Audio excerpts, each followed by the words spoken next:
L'invité prestige de cet après-midi, c'est un ancien président, directeur du groupe général, ancien président, directeur du groupe de presse Le Démenti, Georges Gilbert Banla. C'est donc depuis quelque temps recyclé dans le secteur du pétrole, celui qu'on présente désormais comme le fils aîné du président de la République du Cameroun, son Excellence Paul Biya, est pour une seconde fois notre invité prestige ce vendredi et répondra à quelques-unes de vos préoccupations, notamment sur sa personne, sa naissance, son enfance et plusieurs sujets brûlants de l'heure, notamment la présidentielle 2018, affaire destruction de la statue de Oumniobé, déclaration controversée sur le départ de Paul Biya par l'ambassadeur des États-Unis, opération épervier, nom et futur prévaricateur interpellé, etc. Pendant 120 minutes, le président du Parti républicain se met à votre disposition sur ce plateau pour répondre à toutes vos sollicitations et à toutes vos préoccupations. Mesdames, Mesdemoiselles, Messieurs, bienvenue.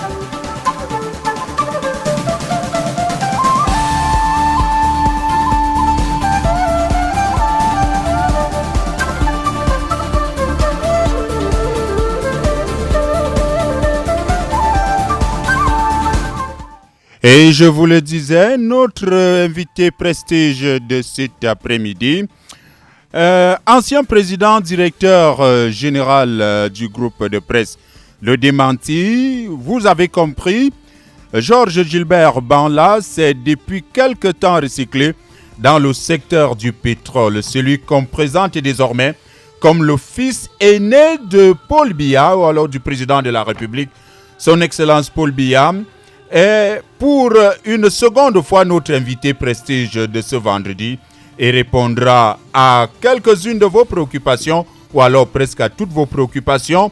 D'abord sur sa personne, sa naissance, son enfance et plusieurs sujets brûlants de l'heure, notamment présidentielle 2018, affaire de destruction de la statue de Oumniobé, déclaration controversée sur le départ de Paul Biya par l'ambassadeur des États-Unis au Cameroun, opération épervier, nom des futurs prévaricateurs interpellés, etc. Mesdames, Mesdemoiselles, Messieurs, pendant 120 minutes, notre invité. Déjà dans ce studio, bon après-midi, Georges Gilbert Banla. C'est moi qui dis bonjour je voulais dire à tous les télé-radio spectateurs, télé-radio spectateurs de cette institution. Qui est une institution assez importante, voir son décor et puis voilà. Et chaque fois que je suis arrivé, j'ai trouvé quelque chose qui a changé. Ça c'est que le promoteur. Qu'est-ce qui a changé cette fois-ci? Je veux pas décrire. je suis du perplexe. Ça veut dire que je suis tout cuit et puis c'est une radio qui fait la fierté des autres. Mais là, qui fait la fierté et des autres. Merci d'être là cet après-midi, Georges Gilbert Banla. En vous, cela fait quand même 1 ou 2 mois. Vous avez promis revenir. Il y a tout un fan club qui s'est constitué et je voulais même dire plusieurs militants du Parti républicain qui sont arrivés ici à maintes reprises. Malheureusement, vous n'étiez pas là. Vous leur devez les explications ou alors des excuses? Non, je leur dois d'abord des explications, ensuite des excuses. Vous savez, nous travaillons pour le peuple et le peuple, c'est la souveraineté.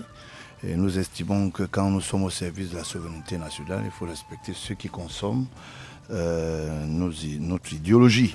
Et cette idéologie ne peut être que soutenue par la masse populaire. Donc j'estime que j'étais à d'autres occupations, je vaquais à d'autres occupations, mais ça n'a pas empêché que partout là où je me suis arrêté, que je me fasse ressentir sur le plan médiatique. Donc je pense qu'il y a un problème. Aujourd'hui, c'est que cet après-midi, j'ose croire que je serai, disons, à même de répondre à leur attente.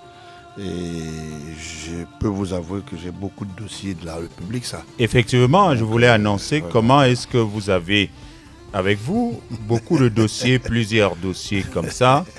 Et moi, j'ai préparé mon émission.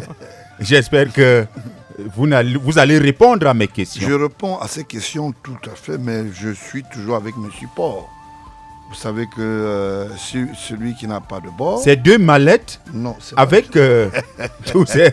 Monsieur, ouais, nous n'avons que 2 heures. Ouais. Et là, nous avons déjà consommé près de 25 minutes. Non, mais c'est pas un problème. On parlera pour le temps qu'il faut, mais j'espère quand même que je serai à même de répondre à toutes vos questions. Merci d'être là cet après-midi. Qu'est-ce que nous allons faire ? Nous allons vous permettre de vous installer, de mieux vous installer. Ce sera pour 1 ou 2 minutes. Mesdames, Messieurs, on vous retrouve tout juste dans quelques instants. Voilà, sur les ondes de la 93.8 FM. Mesdames, Mesdemoiselles, Messieurs, tribune républicaine de ce vendredi. Invité prestige, le fils aîné du président de la République, son Excellence Paul Biya, Georges Gilbert Banla, est parmi nous. Une fois de plus, bienvenue. Bonjour à tous les téléspectateurs radio. Je préfère dire comme de number one. Je suis tout oui. Et tout à l'heure, en entrant ici, il y a des gens qui m'ont appelé de l'extérieur pour me dire qu'apparemment tu passes dans une radio. J'ai dit oui, effectivement, je passe sur number one. Maintenant, je sais que je suis aussi télévisuel à travers number one. Voilà. Et là, puisque vous êtes en direct, non seulement de la radio, de la télé, mais également à travers les réseaux sociaux. Merci de nous faire cet honneur. Georges Gilbert Banla, nous n'allons pas perdre de temps cet après-midi. Directement, le premier sujet, ce sera en 5 minutes. Vous allez, puisque vous l'avez déjà dit, et peut-être vous l'avez dit également sur d'autres plateaux, c'est qui Georges Gilbert Banla? Où est-ce que vous êtes né? Où est-ce que vous avez grandi pour devenir aujourd'hui ce Georges Gilbert Banla? Je veux vous dire que le concours de passage qui m'est assiégé depuis des années, je ne veux pas le concourir maintenant. Pour ceux qui veulent avoir, disons que ma diction ou bien mon patronyme et qui veulent savoir d'où je sors, ils n'ont qu'à taper Georges Gilbert Banla sur Google. Ils ont toute ma vie parce que ça. Alors, ça se dit en 1 minute quand même. Oui, ça se dit en 1 minute. Vous voulez que je vous dise quoi? Je ne peux pas vous répéter ce que je vous répète depuis des années. Et ça ressemble à pour moi de la propagande. Je ne fais pas de la propagande envers ce qui est réel. Je voulais vous dire que je sors comme ça, tout cuit à l'extérieur. Il fait très chaud et j'espère que la température ici sera très bonne. J'ai dit taper Banla, Georges Gilbert sur Google. Et ceux qui n'ont pas de réseaux sociaux, ceux-là iront apprendre. Qu'est-ce qu'ils vont faire? Ils iront dans les cabines publiques savoir de quoi il s'agit. Parce que je ne peux pas étaler ma vie. Mais c'est de ça, nous commençons par là. Je suis désolé, je parle. Qu'est-ce que vous cachez? J'ai décidé pendant l'émission, pour ne pas la citer, j'ai dit aux jeunes qui étaient avec moi sur Canal 2 que je ne parle plus de ça. Ce n'est pas pour moi, je ne veux plus entrer dans ça. C'est pas bon. On ne va pas passer le temps à discuter pour des choses qui n'existent pas pour moi. Georges Gilbert Banla. Je sais que je fais peur, c'est tout. Vous savez que vous faites peur. Vous faites peur. Entrez dans les dossiers, parlons des dossiers de la République. Nous allons parler des dossiers. Vous avez peur de mon sac, je emballe les trucs, je m'en vais. Oh. Vous me parlez des histoires de machin. Vous voulez connaître ceci, vous voulez connaître ceci. Vous avez les moyens, on a de la famille, on a des amis. Il faut les approcher, on vous dit. Mais maintenant, je suis venu avec des dossiers ici. Alors, avant de parler de vos dossiers, nous allons tout de suite et maintenant évacuer l'actualité nationale. Le président, l'ambassadeur des États-Unis au Cameroun a fait donc une sortie appelant le président de la République à réfléchir sur son avenir. Une question d'une manière polie, a demandé au président de la République de prendre sa retraite. Vous êtes un homme politique, je rappelle que vous êtes président d'un parti politique, le parti républicain. Vous, en homme politique, comment agissez-vous à la suite de la sortie de l'ambassadeur des États-Unis au Cameroun? Je suis très étonné que ça soit, disons que, un témoin dont vous voulez créer dans la vie politique locale du Cameroun. L'ambassadeur a su son cahier de charge en tant que diplomate. Au cours des échanges avec le chef de l'État, donne un avis qui n'a pas un caractère éligible en ce qui concerne le débarquement de Paul Biya ou bien la retraite de Paul Biya. Il y a des institutions qui sont là, les lois. Elles sont pérennes et dans la souveraineté, nous les respectons. Si M. Paul Biya, en tant qu'entité additionnelle et chef d'État, président de la République, estime qu'il peut continuer à gérer ce pays, qu'est-ce qui est mauvais là-dedans? Maintenant, l'avis de l'ambassadeur, qui a été même remis en cause par un certain nombriliste politique, les gens ont voulu créer les arrois là autour. Il est allé vers le ministère des Relations extérieures, qui est la chambre témoin des conventions diplomatiques. Et il en est sorti là-bas, ravi de ce qu'il a fait une mise au point. Il a même fait une mise au point au sein d'une certaine presse qui veut créer ce qu'on appelle l'actualité. Je voulais par là dire que, pour moi, c'est un non-débat. Quand tu as dit qu'il a dit, lui a demandé, c'est parce que c'est les Américains que vous pensez qu'ils ont le droit de venir dire un certain nombre de choses. Je dis non, les Américains se respectent, les Camerounais se respectent, les institutions cohérentes dans le cadre de la diplomatie sont debout. Entre Washington et Yaoundé, il n'y a pas de contestation. Nous pouvons continuer. Et je voulais vous rappeler... au nom de qui donc l'ambassadeur a pris la parole? C'est quand même le représentant du président américain au Cameroun. C'était pendant un échange sous seing privé. Est-ce que c'était devant, disons, une cohorte de journalistes? C'était pas une conférence de presse. C'était pas un avis public. C'était pendant des échanges. Et il a estimé qu'il n'y a pas eu de dérapage. La preuve en est qu'il y a un certain Sunji, si c'est Xinjiang, si c'est Xinjiang, je ne sais pas comment il s'appelle, il est très proche du chef de l'État. Le professeur Luc Xinjiang. Non, moi je crois que Xinjiang. Non, monsieur, c'est le professeur Xinjiang. Le conseiller spécial du chef de l'État. Ah bon? Le conseiller spécial du chef de l'État. Merci de m'avoir appelé son patronyme. Donc je l'appelle professeur Luc, vous avez dit Luc Xinjiang. Professeur Luc Xinjiang, ok. Qui a bénéficié de la première armoirie en ce qui concerne des demandes d'explication. J'espère qu'il sera à la hauteur de dire à son patron pourquoi est-ce qu'il a tenu absolument à rendre public ce qui n'était pas public. Et la deuxième chose, qui lui a donné ce mandat.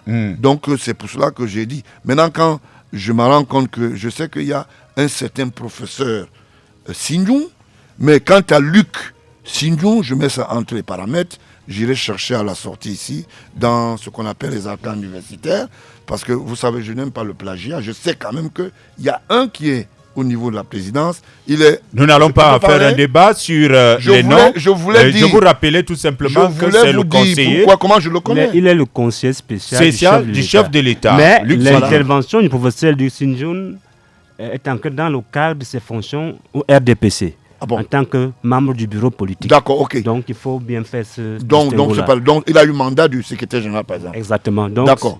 Donc ça veut dire que... Ça se passe au sein du RDPC. Au sein du RDPC. Dans la famille du... Dans la famille du RDPC. J'espère que vous avez la copie du mandat.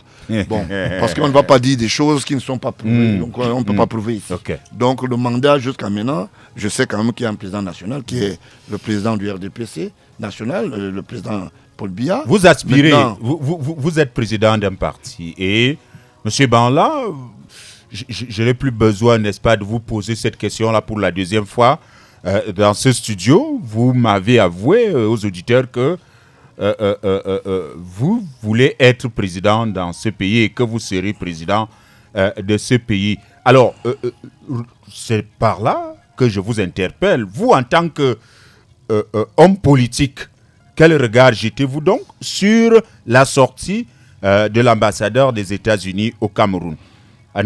Bon, maintenant, Luc Xinjiang et M. Luc Xinjiang et autres, ça c'est pour eux. Vous-même, quelle est votre analyse, quel est votre regard? Est-ce que vous n'avez pas peur? Ou alors, est-ce que vous trouvez normal qu'un diplomate vienne s'ingérer dans la vie politique d'un pays? Je ne trouve pas. Déjà, pour moi, c'est un non-débat.